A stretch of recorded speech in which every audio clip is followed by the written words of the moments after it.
আজি হৈছে আমাৰ দেউতাৰ উপজা দিন। তাৰ কাৰণে ভকতজনাক মাতি এনেকৈ সৰুকৈ ভাত এখন কৰা হ'ল আৰু আমাৰ পেহী, বৰমা, খুৰীমা গোটেইবিলাক আহিছে যিহেতু আজি ঘৰত। ভাল লাগিছে বহুত দিনৰ পিছত এনেকৈ গোটেইবিলাকে লগ পোৱা গৈছে আৰু ভাল পাইছে এনেকৈ আৰু পিছপিনে খুৰীমাহঁত আছিল তেনেকৈ ভিডিঅ'টো উঠোৱা নহ'ল বাৰু। আৰু আমাৰ দুজনী দেখিছে ইমান ধুনীয়াকৈ তাত শুনি আছে আৰু আমাৰ ঘৰৰ পাৰ চৰাই দুজনী দুটাইও বহি পেলাই চোতালত এনেকৈ তাত শুনি আছে। খুব ভাল লাগিছে বহুত দিনৰ পিছত এনেকৈ গোটেইবিলাক লগ হৈছোঁ।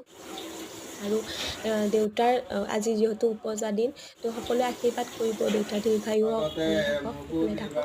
আৰু আমাৰ দুজনী তাইতো ফূৰ্তি ক'বই নালাগে, তাইৰ তাৰমানে একদম ফূৰ্তিতে কি কৰোঁ কি নকৰোঁ হৈ আছে। আজি বৰমা, খুৰীমা, পেহী যিহেতু গোটেইবিলাকে লগ পোৱা হৈছে গতিকে গোটেইবিলাকে লগ লাগি এসাঁজ খালোঁ ধুনীয়াকৈ, ভাল লাগিল। আৰু এনেকৈ যাতে সদায় দেউতাৰ জন্মদিন উদযাপন কৰি থাকিব পাৰোঁ, আশীৰ্বাদ কৰিব দেউতা ভালে থাকক। আজিলৈ বাই বাই, আকৌ এটি নতুন ভিডিঅ'ত লগ